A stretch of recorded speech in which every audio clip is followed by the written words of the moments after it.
But அவர் சொன்னதை சொல்லிட்டு இருந்தார்.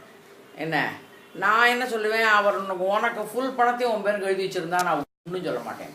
ஏன்னா உனக்கு பென்ஷன் இல்லை, நீ கஷ்டப்படக்கூடாது. இப்போ அந்த மாதிரி பண்ணாமல் அவர் இப்படி ஏதோ சரி அதை அவர் ஈக்குவலாக பிள்ளைகளுக்கு கொடுத்துட்டு போகிறேன்னு நினச்சிட்டு ஏதோ பண்ணியிருக்கார். அது அவ்வளவு ஒன்றும் எனக்கு சரியாது பண்ண. ஆனால் அவன் சொன்னாங்கறி அட்லீஸ்ட்டு நான் ஏன்னா எங்கிட்டலாம் சொல்லலை ஒன்றும் அவன். அதனால் எனக்கு தெரியாது. நான் யாரையும் கேட்கவும் மாட்டேன். நீ இதெல்லாம் உன் மனசோட வச்சுக்கோ. எனக்கு இதை பற்றி யார்கிட்டையும் எனக்கு இதை பற்றி கேட்கவே வேண்டாம். பகவானுக்கு வேலை, எனக்கு வேண்டியது பகவான் அதை கொடுத்துருக்கான், நான் பாட்டில் இருந்துட்டு போயிடுவேன், அது வேறு விஷயம்.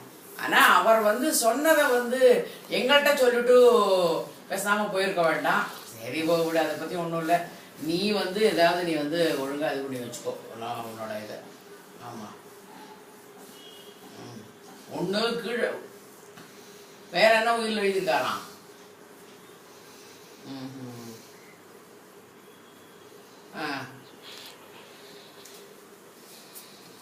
ஓஹோ, சரி சரி சரி.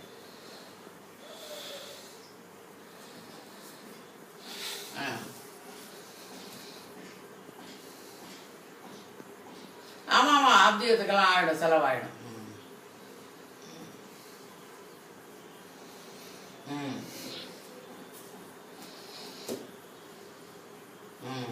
நீ அப்புறம் மெட்ராஸ் பக்கமே வரலையா?